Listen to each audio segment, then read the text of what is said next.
નમસ્કાર દર્શક મિત્રો, હું વિવેક કલોલા આપ સર્વેનું YouTube ચેનલમાં હાર્દિક સ્વાગત કરું છું. મિત્રો 120 golden rules of English grammar ની અંદર આજે આપણે રૂલ નંબર 17 એટલે કે નિયમ નંબર 17 વિશેની ચર્ચા કરીશું. તો જોજો મિત્રો કે જ્યારે પણ બે જુદા જુદા કરતા બરાબર છે, બે જુદા જુદા કરતા એટલે કે સબ્જેક્ટ્સ ને બરાબર છે neither nor, either or કે not only but also થી જોડવામાં આવ્યા હોય બરાબર છે. જ્યારે પણ કોઈ બે જુદા જુદા સબ્જેક્ટ્સ ને બરાબર છે આ ત્રણ વર્ડ્સ ની મદદથી જોડવામાં આવ્યા હોય ત્યારે તેમાં જે વર્બ આવશે, તેમાં જે ક્રિયાપદ આવશે બરાબર છે તે બીજા કર્તાને અનુસરીને આવશે. ટૂંકમાં જે બીજો કર્તા હશે બરાબર છે, જે સેકન્ડ સબ્જેક્ટ હશે બરાબર એના રિલેટેડ મૂકીશું બરાબર છે.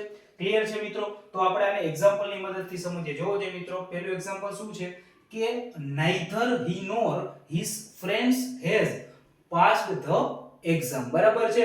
હવે અહીં આ જે વાક્ય છે બરાબર છે એને કયા બે શબ્દોની મદદથી જોડવામાં આવ્યું છે? જોવો જો મિત્રો, અહીં આપેલું છે neither અને અહીં આપેલું છે nor, એટલે કે neither nor ની મદદથી જોડવામાં આવેલું છે. અહીં જે he છે મિત્રો એ ફર્સ્ટ સબ્જેક્ટ છે બરાબર છે. કેટલામો? તો કે પેલો કરતા છે. આપણે જે વર્બ મૂકીશું મિત્રો એ કેના અનુસાર મૂકીશું મિત્રો? તો કે બીજા સબ્જેક્ટ બરાબર છે, બીજા કરતા ને અનુસાર બરાબર છે. તો neither he nor his friends, અહીં બીજો જે સબ્જેક્ટ છે એ શું છે મિત્રો? તો કે friends. friends મિત્રો શેમાં છે? તો કે બહુવચનમાં છે બરાબર. તો બહુવચન હોય તો અહીંયા has નો આવે, અહીંયા શું આવશે મિત્રો? તો કે have આવશે.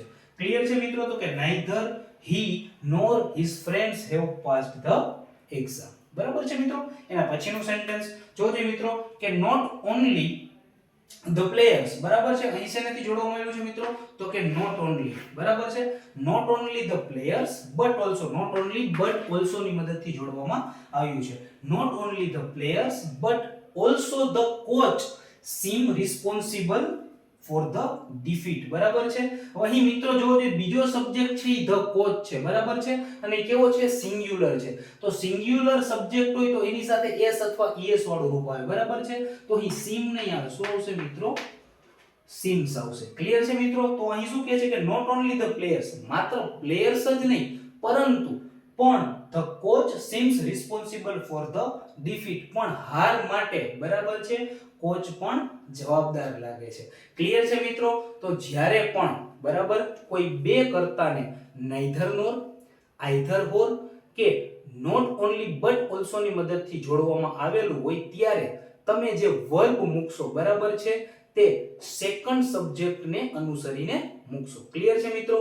તો નિર્ધારિત સમય ઉપર આવતીકાલે ફરી એક વખત આપણે મળીશું રૂલ નંબર 18 ની સાથે. ત્યાં સુધી જય હિન્દ, જય Bharat, take care, good bye, thank you so much.